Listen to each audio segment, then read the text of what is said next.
The dark side of Sweden, the failure of multiculturalism.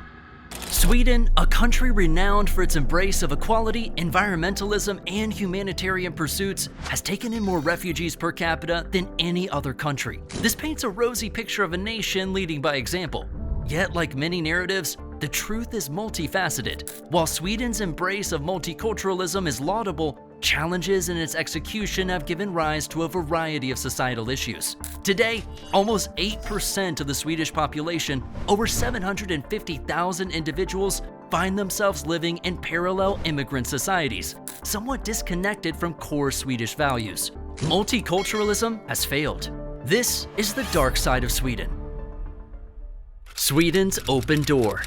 For decades, Sweden has accepted more refugees per capita than any other European nation. This was a point of pride. Sweden saw itself as a moral superpower, offering opportunity to all regardless of background. The 1975 immigrant and minority policy declared support for minorities retaining their cultural identity within Swedish society. Over 400,000 asylum seekers have been taken in since 2000 alone, billions spent on benefits like free housing, language classes, and welfare. While other European countries placed limits, Sweden kept its door open. But cracks began to emerge. High immigration from war-torn regions in the Middle East, Africa, and former Yugoslavia brought major cultural differences. Complaints of misogyny, homophobia, and anti-Semitism emerged from some immigrant-dense areas. Radical imams preached fundamentalist Islam. In just 5 years, reported child marriage cases in immigrant communities surged over 70%. According to the Swedish Migration Agency, in 2022, Swedish authorities received 16,738 applications for international protection, an increase of 48% compared to the previous year. However, the exact number of people who were granted asylum in Sweden in 2022 is not provided. Parallel societies emerge. In 2020, over 60 no-go zone immigrant enclaves dot Sweden's cities such as Rosengård in Malmö or Rinkeby in Stockholm. These areas house predominantly low-skilled immigrants, concentrated together by housing policies. Unemployment runs high while education levels are low. Residents speak their own mother tongue, with poor Swedish fluency even after decades in the country. In areas like Rinkeby, unemployment hits up to 80%, and 2 out of 3 don't even have a high school education. Crime flourishes in these socially excluded areas. In 2021 alone, over 360 bombings and 650 shootings shocked Sweden. Ambulance and fire crews require police protection to enter immigrant areas. Parts of Sweden are now lawless zones. This slow surrender of authority to parallel societies worries experts. Kurdish-Swedish economist Tino Sanandaji warns Sweden has imported the social problems of the third world through naive open borders. Swedish welfare depends on high trust, which diversity erodes. The gaps between groups fuels resentment. There is no recent update to be found, whether that is still accurate in 2023. The failure of multiculturalism.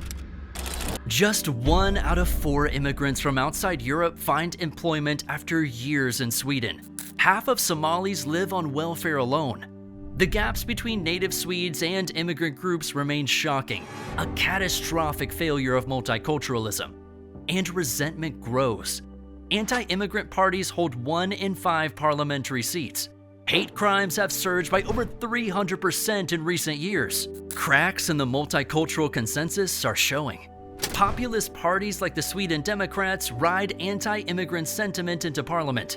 Conservatives push for assimilation into Swedish values and culture, not just side-by-side existence of differences. Immigration policy is tightening amidst the backlash. Some pin hopes on the second generation of immigrant background Swedes finally closing the gaps, but the reality is ambiguous. The economic drain. Sweden's generosity has become an economic time bomb.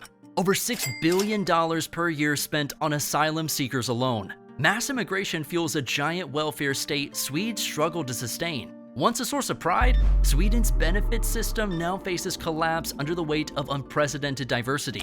Unemployment for foreign-born Swedes stays frozen at an astonishing 90% for some groups, even after decades in the country. The Sweden Democrats argue the welfare state itself is threatened by the impossible economics of multiculturalism. Sweden has imported the perpetual poverty of the developing world through misguided idealism. There are reports of the Swedish government proposing an increase in funds for early measures for asylum seekers and others in the 2024 budget bill.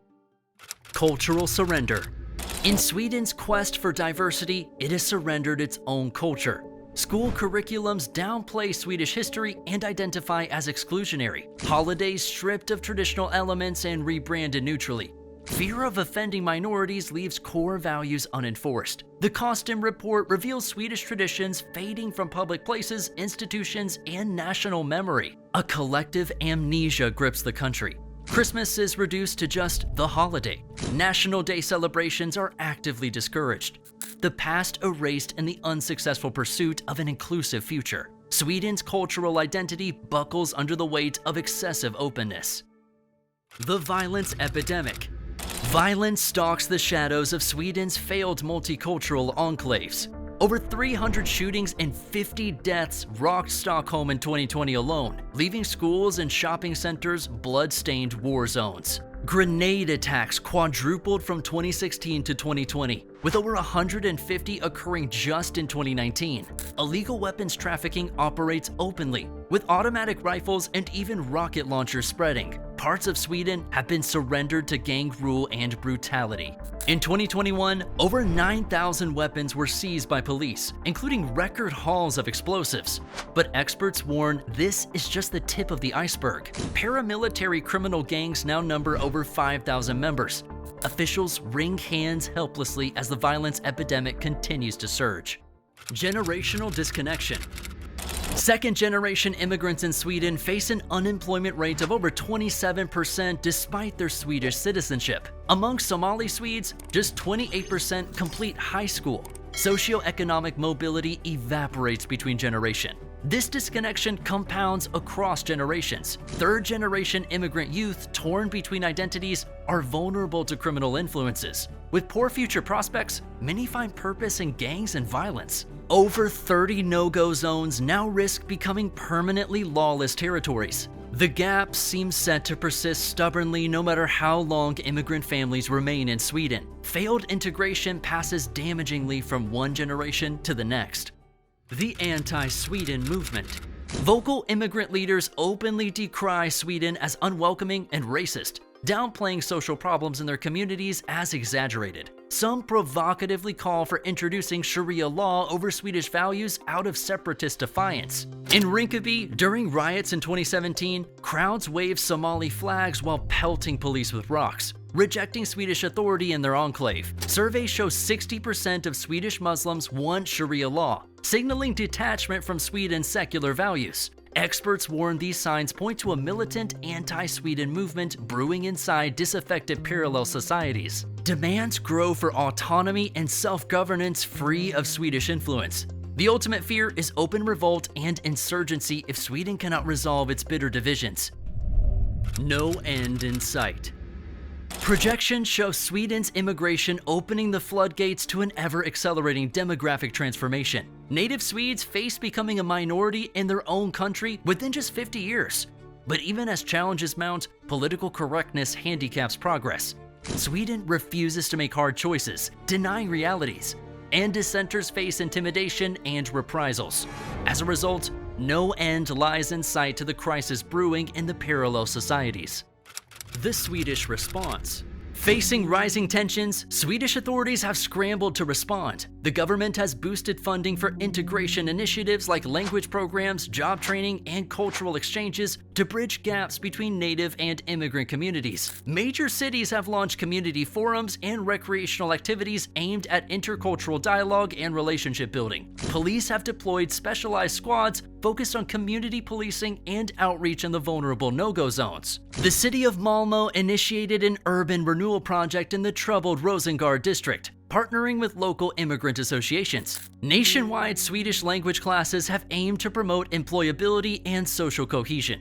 But the impact has, so far, been modest. Critics argue authorities put political correctness over implementation and fail to address hard truths. Immigrant leaders dismiss the measures as superficial or half-hearted. Grassroots resentment continues to fester while parallel societies drift further apart. The role of Swedish civil society. While government efforts have stumbled, Sweden's vibrant civil society has stepped up. Nonprofits like the School of Dialogue bring native youth and immigrants together to share stories and perspectives. The group Kurdistan Sweden fosters business ties and cultural exchange. Local community centers organize youth sports programs, language cafes, and cooking classes that break down barriers. The group Individuell Människohjälp runs shelters and provides services to vulnerable immigrant women. Interfaith groups like Religions for Peace organize joint worship activities and service projects uniting Christian, Muslim, and secular Swedes. Success stories like the multicultural folk high school Berkagarden model the power of ordinary citizens taking integration into their own hands. These grassroots efforts succeed where top-down government initiatives have struggled. Through patience and compassion, they chip away at distrust and misunderstandings. But time is running short. Sweden's future may hinge on whether civil society can triumph where political leadership has failed. A comparative perspective. Sweden's struggles are not unique. Countries like Germany, France, and the UK have faced similar integration challenges, but some have seen greater success. Canada's multiculturalism policies actively encourage cultural pride while emphasizing social and economic inclusion. Germany has invested heavily in vocational training and apprenticeships targeting immigrants. The UK and France promote cohesive national identity and mandatory language and civics education for new arrivals. The Netherlands famously reversed course after years of permissive policies bred segregated enclaves and unrest. Orientation classes on Dutch values are now required for immigrants. Sweden stands out for passively enabling parallel societies rather than pursuing active assimilation. With political correctness limiting debate, immigrant communities remain walled off in cultural and economic isolation. Learning from other nations' efforts, Sweden must find the courage to assert its liberal values while dismantling barriers to participation in national life. Only then can diversity become a strength rather than a liability. Sweden stands at a crossroads. Its openness to the world brought a heady mix of cultures, but diversity alone wasn't enough. Sweden must grapple with hard truths of multiculturalism and build one Sweden from many parts. Otherwise, parallel societies will continue to grow further apart, undermining social cohesion. It is a challenge Sweden and the world anxiously watch. Sweden welcomed diversity, but diversity alone was not enough. Today, it faces uneasy truths about multiculturalism's failed promise. Over 750,000 people now live disconnected from mainstream Sweden. An isolated, alienated population brewing social instability. Sweden must build one integrated Sweden from many fragmented parts, or watch parallel societies drift irrevocably apart.